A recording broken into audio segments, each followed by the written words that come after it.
Work it, make it, do it, make sense. I didn't even mention the first part, but that's a clue to the theme of this talk. I hope you find it useful.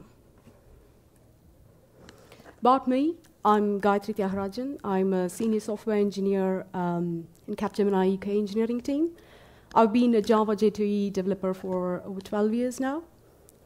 Currently, I'm working for a major global parcels operator in UK, and I'm part of their integration team building microservices architecture. So last year, I co-presented a talk at DevOps about harnessing domain-driven design principles in distributed systems. And this year, I'm hoping to talk about some of the pain points we hit recently in our microservices environment, especially around resource management. I'd like to begin by highlighting some of the well-known microservices benefit. There is a reason for this slide. We'll see that later. We know microservices are loosely coupled services separated by bounded context. They're usually built around business capabilities using cross-functional teams. They are highly independent. They are independently deployable, so they are highly scalable as well.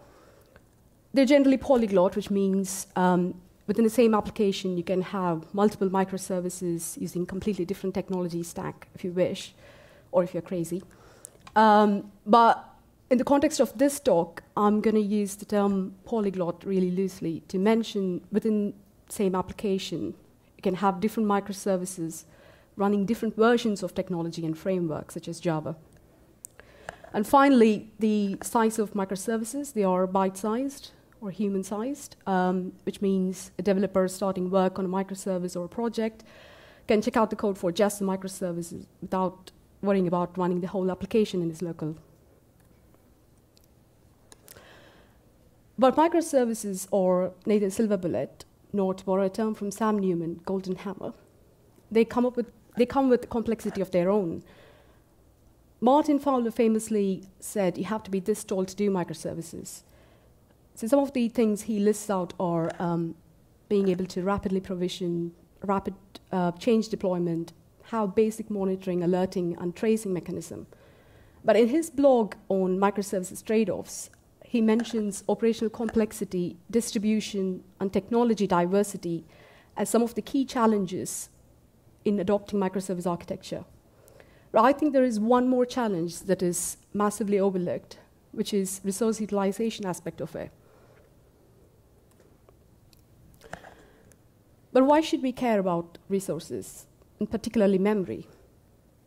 Because it is hard. Memory has always been a challenge in computer programs. We must have all spent ages trying to get to the bottom of memory leaks and out-of-memory errors. I think traditional monolithic architecture tended to focus more on this aspect of application deployment than microservice architecture does, because the focus rightly tends to go to setting up operations, maintenance, and monitoring around microservices. But it is important because memory is a key aspect of computer programming. RAM has come a long way since it was just transistors and capacitors.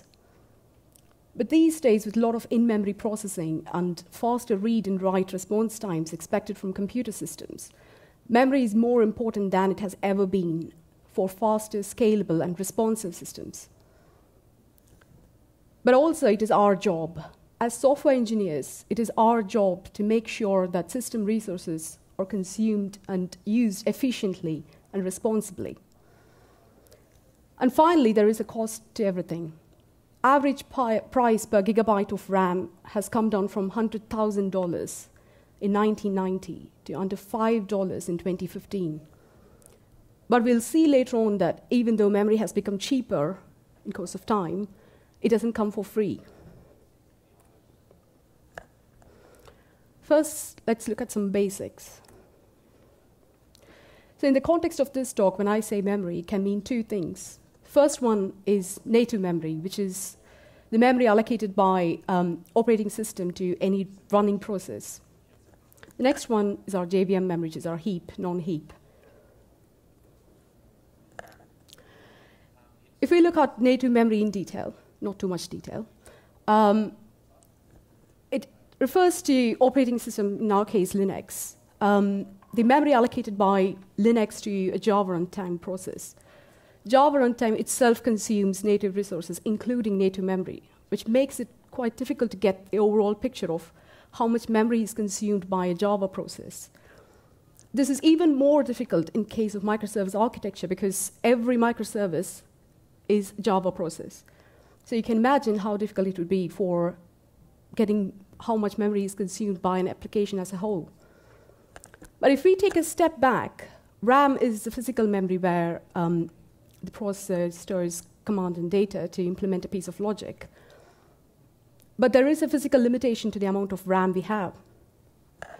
So most operating systems use virtual memory to make efficient use of this available RAM so that multiple processes can access it and use efficiently. But it is possible to allocate enough memory to run out of the available physical RAM, in which case the operating system will be forced to take extreme steps. We'll see about that a bit later.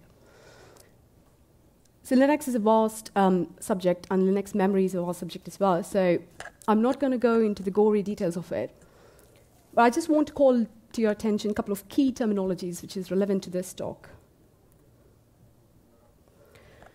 The first one is resident set size, or RSS, portion of memory. So this is the portion of memory allocated to a process, in our case Java process, in the main RAM. So it doesn't include the swap pages. Hence, it's a key metric to your microservices memory footprint. The next one is virtual size memory, or VSZ. It includes all the memory that the process can access. That means it includes the swap pages as well. A simple top command would give you process-by-process view of how much RSS and VSZ memory is consumed. Let's move on to JVM memory. This picture gives you a good idea of what JVM memory is in the context of host operating system. So as you can see, JVM memory is a combination of heap, permgen, so this is pre-Java 8, and Java stack, plus a portion of memory which is occupied by class loaders, garbage collectors, and other internal JVM data structures, such as code cache. So we all know heap is the place where Java objects are stored, and this portion of memory is allocated upfront when the Java process starts up. And it's also maintained by garbage collector through object references. And permgen is the place where class bytecode is stored, and we have to keep in mind that it's not just our application classes that goes in here. So it's also your third-party library classes, application server classes, plus Java runtime itself needs to load classes dynamically and during runtime. Finally, Java stack. So every thread in the Java process needs to store its stack, which is your local variables, and it needs to maintain state when calling functions. On top of this, it needs to store thread local information as well. So with Java 8, there's been some change to the memory model. As you can see, or not see very clearly, permgen's been replaced by Metaspace to use native memory directly. So we have covered our basics. Let's see how all this unraveled in our microservice environment in the first place. So this has, I think, marks of typical murder mystery, the kind you'd read in a crime novel. In fact, I'm a great Agatha Christie fan, so that's the clue in the title. So I'm going to draw parallels from some of her book titles to explain our case. I'm not joking, so there is an actual killer and everything. So setting the scene a bit, so we have about 30 microservices running the production, all looking calm and quite nicely working together. So we are a brownfield project, which means our microservices are running on existing infrastructure. We're not deployed using containers. We don't use cloud. But so we started our developing our microservice in 2014. So we used our early microservices used Java 7. They are packaged as Spring Boot fat jars, and we use Apache Camel as our integration framework. And some of our early microservices run on Tomcat, Spring Boot embedded Tomcat. We use Maven as our automation tool. But when Java 8 came out, we started using Java 8 for our new microservices. But at the same time, we made some changes to our the version of Spring Boot and Campbell that we were using, with the latest versions, of course. And we also switched from Tomcat to Jetty. And finally, don't ask me why, but we switched from Maven to Gradle as well. So, not to sound too eerie, but events were set into motion much before it came to our attention. So at that time, we had about 2 applications, about 10 microservices running on the newly migrated stack in production. But things started to come to our attention when we deployed our 3rd application, which was just 1 microservice, into our dev environment. We started noticing that some of our microservices were just randomly stopped. And by stopped, I don't mean gracious shutdown, but just randomly killed.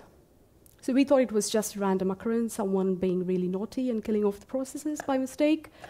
But as time went by, we started noticing that this was happening at odd times over weekends, and also this was happening more frequently. So at one point, we couldn't predict which microservices would be running, so it took away the dependability on our environment. And we were constantly worried that this would happen in the middle of client demo or UAT. So what do we know up to this point? So we know something is killing our microservices, seemingly randomly. It's not a gracious shutdown. It's like an abrupt kill. And finally, there is nothing in the application logs to indicate why this was happening. But looking elsewhere, we found one entry under messages.log where Linux logs system-related messages. Simple Googling led us to out-of-memory killer. I promised a killer, so there's your killer. So computer programs normally tend to allocate memory when they start up, and they don't normally use all the allocated memory. So most operating systems use what's called overcommit model to use the main RAM or the physical memory efficiently and between processes. So if a process uses all the allocated memory, then the kernel will obviously provide those resources to the process. But when too many processes start to use all of the allocated memory, then this overcommit model can be really problematic. And the kernel must start killing processes in order to stay operational. So under such desperately low memory conditions, the out-of-memory killer will step in and pick a process to kill based on heuristics that has evolved over time. So it's done basically based on a set of rules, but typically any process or its child process, which takes up a lot of memory, or minimum number of processes that needs to be killed to gain enough memory, or assigned high score in terms of badness. So root or kernel process or assigned low score, obviously. So as you can see, microservices, which are Java processes internally, make ideal victims for out-of-memory killer. There are ways you can disable the OM thread, but you certainly don't want to do it because it's there for a purpose, which is to safeguard our service. Even though the killer thread is the reason for microservice dying, what we realized was it was not the cause, but just an effect.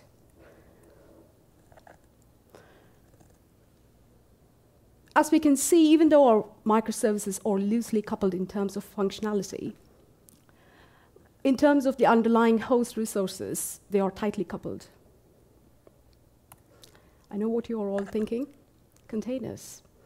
So it is true that if we had run our microservices on containers, it wouldn't have led our operating system to kill off randomly other microservices. So even though containers offer a certain amount of bulkheading and isolation, I think the problem of resource utilization and tuning still exists, because it could be the microservices running within containers could be running out of memory, causing the container to stop and restart automatically without coming to your attention for a very long time. But secondly, but most importantly, JVM processes, if you don't set explicitly the memory limit on them, they tend to ask the host operating system for how much native memory is left.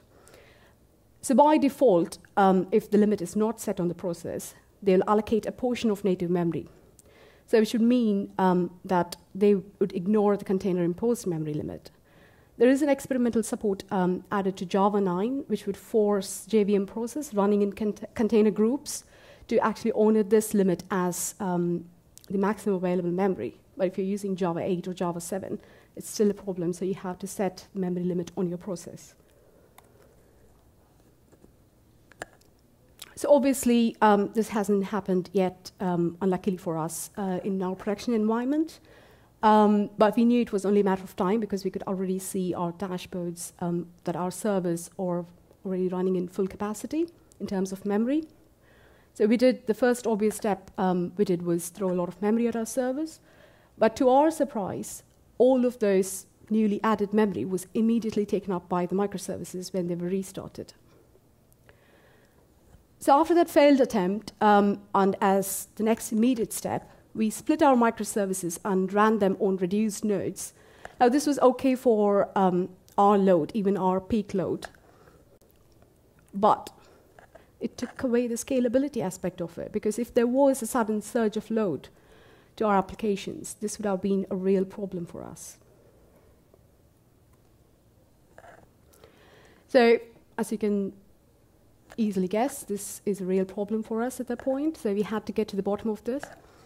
So we had a few suspects, the first one being Tomcat having memory leaks, probably, or it could be non-Java process. We had Redis and HAProxy running on the same boxes.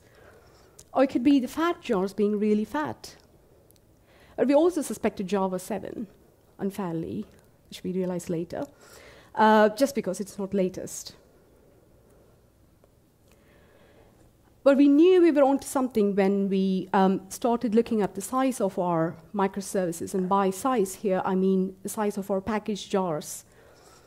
So we tweaked a few parameters around this, and the result was actually really surprising. So the irony of microservices running as fat jars wasn't lost on a lot of people, so we had the butt of a lot of jokes around that. So we call this exercise as putting microservices on a diet. So what we realized was each microservice is unique, just like we are. So which means we have to pay attention to the dependencies we were bringing in terms of build file.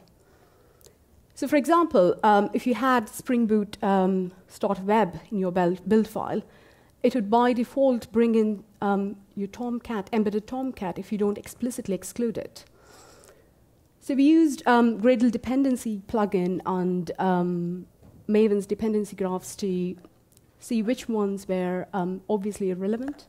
So we obviously pruned it. So if you, for example, so this sample order service, which simply takes a request, saves order information into the database, and then sends back a response. Initially, without any exclusions added, it's about 100 megabytes, which took up, this is just an activity monitor run on my local. As you can see, the first one, which takes about 1.7 gig, the trim down, even though the size only went down by 20 megabytes, you can see it saves about 0.5 gigabytes of memory. So the lessons learned around dependencies: pay attention to what's being brought in by your build file, and also check for any patches on these dependencies. So some of them might have fixes for memory leaks. So apologies for the blurred out names, client confidentiality, and everything. Another revealing aspect of this exercise was regarding the shared application jars. So microservices are famously self-contained services with little or no dependency on anything else. So what we tended to do was stick some of the shared code or shared functionalities, package them as shared libraries, and we used it in microservices across the platform. So this is one such adapter which wraps SOAP requests to downstream services. So we saved some in terms of latency, but what we found was that we were packaging it as fat jars. Since it doesn't have to run on its own, we could have actually packaged it as regular jar, saving a lot in terms of size of jar, and then subsequently the memory.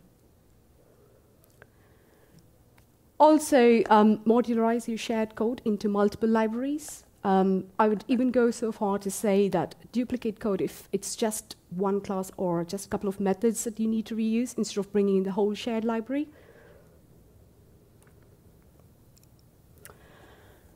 So I mentioned earlier that we suspected Java 7. I did say unfairly, because when we actually looked into the memory consumed by Java 7-based microservices and compared it with Java 8-based microservices, we actually found that Java 8-based microservices were consuming significantly more memory than Java 7-based microservices. So when Java 8 came out, we couldn't wait to use it for all the functional programming aspects of it. What we didn't know was the memory changes it brought in.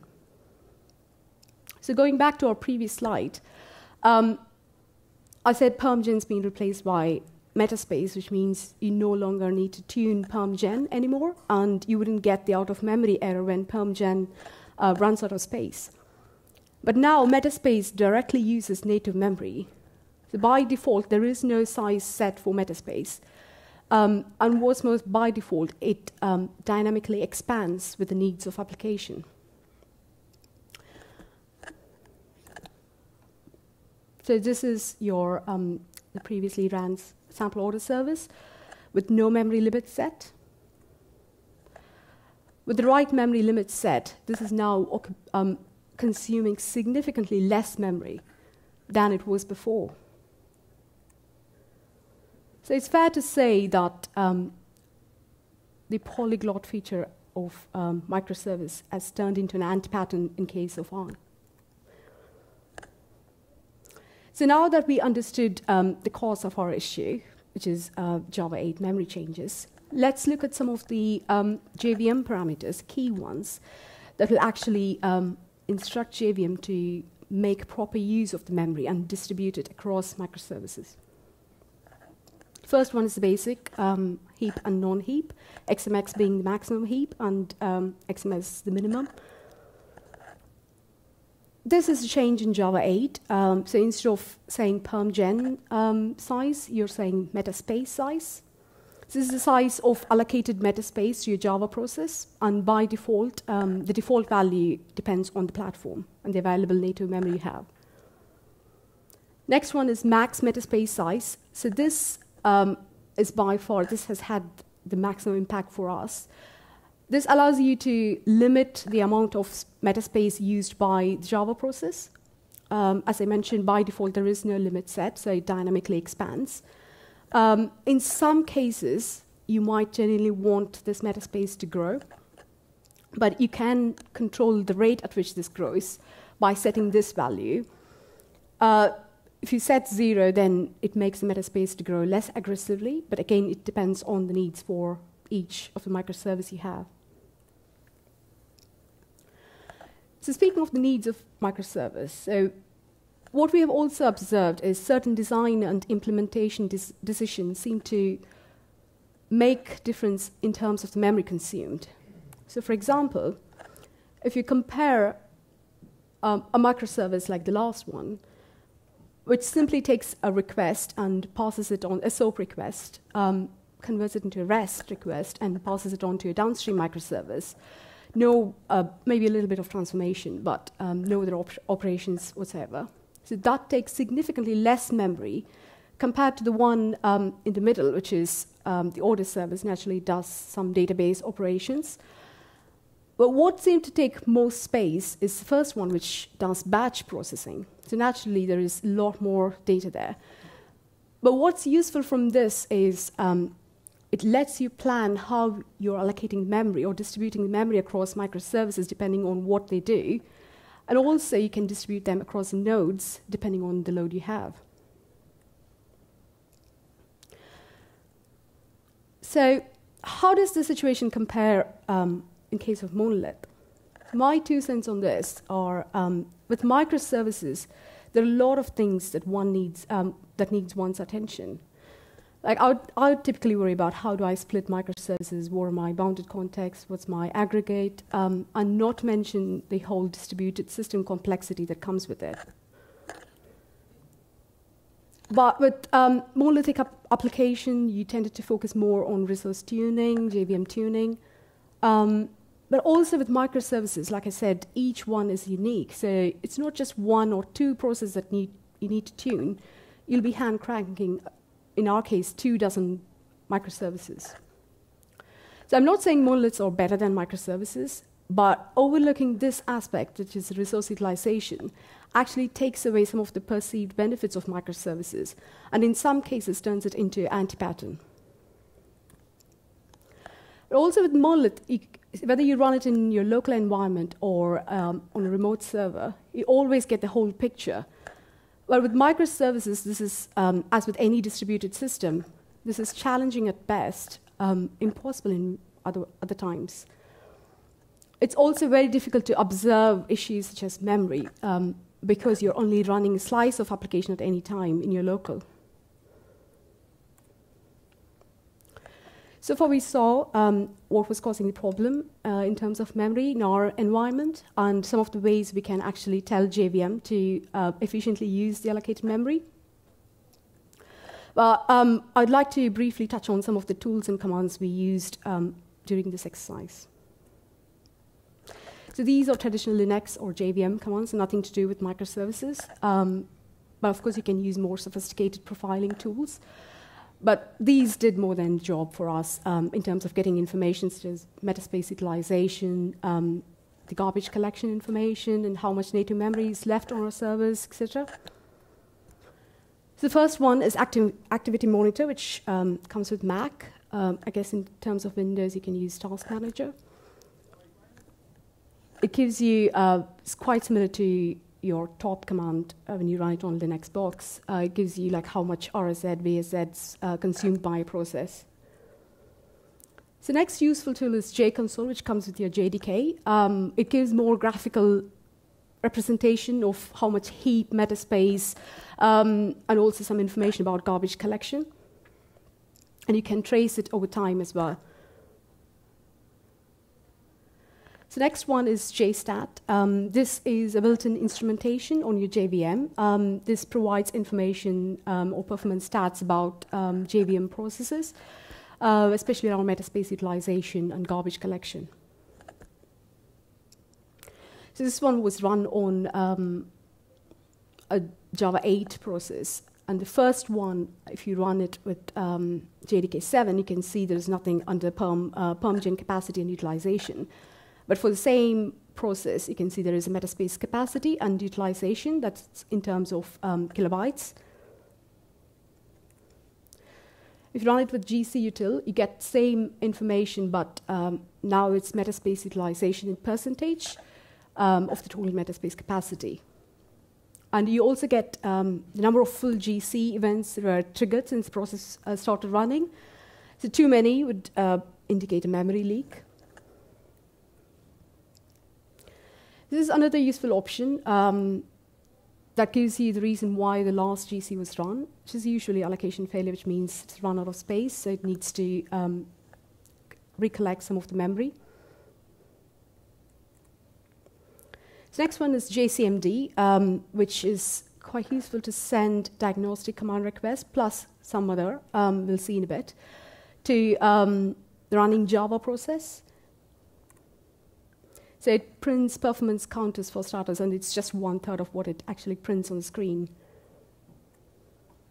So next one is Heap Dump, which is quite handy to detect memory leaks.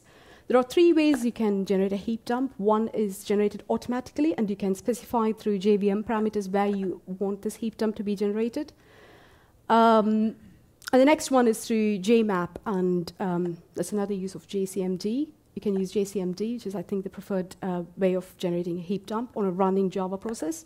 So you don't have to actually wait for the process to run out of memory. So these commands output a hprof file, which, when fed to a memory analyzer, such as Eclipse Heap Memory Analyzer, will spit out leak suspect report. So actually, this is a screenshot of leak suspect report for one of our microservices. This is actually useful because, as you can see, it shows a suspect of cache values histogram. What we found was one of the so Netflix Hystrix library was, so this class within that library was preloading hundreds of instances of HDR histogram class, most of which was not used, and each instance was about 41 kilobytes in terms of memory consumption. So we went and looked for a later version. So this goes back to checking dependencies and looking for memory patches. So we found a later version which fixes this memory leak. So I am aware that so far I've been talking about JVM memory and how we can get information such as Metaspace utilization. But all this started when we started running out of native memory. But just to remind that RSS is a combination, the RSS memory we saw earlier is a combination of heap, non-heap, plus Metaspace. So it is a key memory footprint. So some of the useful commands I've found to get to the bottom of this are free and top. So free gives you a quick overview of how much memory is available on the server, how much is utilized. But the top command, as we saw earlier, gives you process by process view of how much RSS and VSZ has been consumed. Again, RSS is the key stat we are looking for. But process mem info is even more useful because it actually gives you the jar associated with your Java process, which means you know which microservice is consuming what amount of RSS memory. The last one is native memory tracking. So this is, again, a new feature in Java 8. There are three steps to get native memory tracking information. The first one is enable NMT. You can set it as summary or detail level, so that's done through JVM parameter. Next, establish a baseline as soon as the Java process starts up. And finally, you continue to monitor the memory changes, so you can do that through JCMD command. So it automatically compares with the baseline and lists you how much memory is being consumed. But if you have a really small memory leak, it might take a while for you to get to the bottom of it. But if the leak is significant, then you can spot it almost immediately. So on top of performance implication to all of this, there is also a cost implication if you're deploying on cloud. While cloud offers distinct advantages in terms of rapid change deployment, rapid provisioning, and monitoring your resources, managing resources in an efficient possible way is totally up to us. There are generally two pricing models to cloud computing. First one is elastic or pay as you use. So this actually brings to acute focus the cost of using or utilizing your system resources, which means the more you consume, the more you pay. And then the other one is a fixed cost or subscription-based model, where the consumer pays for a VM of particular spec on a monthly basis. But on both these pricing models, you can see the cost is directly proportional to the consumption of system resources. So it's actually more important when you're deployed on cloud to make sure you're managing your application's memory footprint. So this table gives you a quick snapshot of how the prices compare across different IaaS providers. So as you can see, the more RAM, whether you use a fixed model or an elastic model, the more you pay in terms of CPU cycles or RAM. So, key takeaways.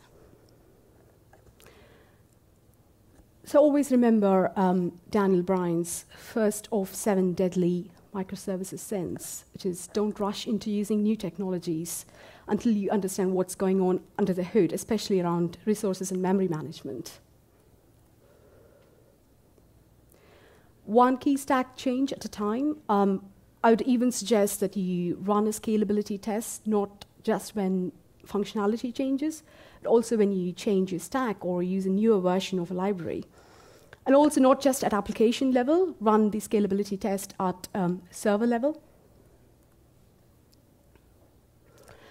Think about memory at every stage, be it operations, design, implementation, maintenance, or monitoring. Finally, memory is cheap, but not free. Before we go,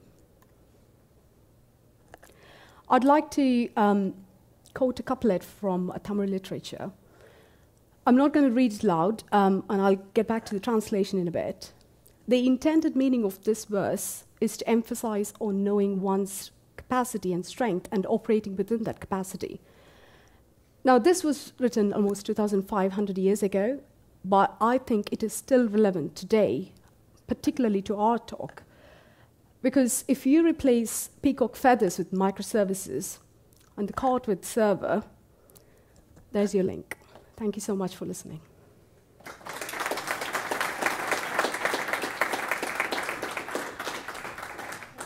This is a link from last year, but I checked, it still works.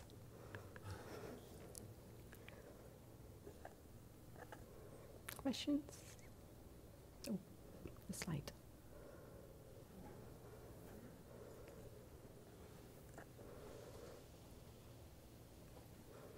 I'll be at the Capgemini stand if there are... Sorry, there's a question. What percentage of Metaspace did you save in the end? Because it grows dynamically, but we did see significant change in terms of Metaspace. Like I showed you in the previous slide, it actually came down from being in gigabytes to megabytes. So there is a significant, but it changes with environment. That was my local changes when you run it on Linux boxes. So.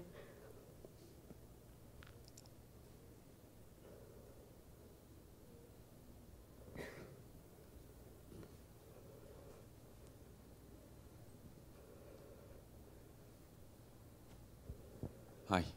You mentioned you use JCMD to get to the bottom and do your baseline comparison for native memory leaks. Yeah. How about getting the root cause for when you get the output from JCMD? Sorry, how about? Getting the root cause for that. Have you got any So it was more like what we inferred. So I tried using native memory tracking when it actually became evident that it was Metaspace which was actually ultimate cause, not understanding what the memory changes were. So I just simply play around with native memory tracking. So we didn't have any significant memory leaks, but it's more useful when you have memory leaks and when you actually want, because the stats that it prints out in native memory tracking is too much. So to actually use that to get to the bottom of the issue in the first place. But if you have an idea of what's going on overall and you want to keep a close eye on your memory footprint, then that is a useful tool to have. Thanks. Yeah.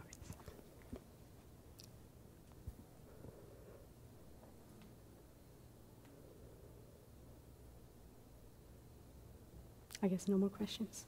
Thanks, everyone.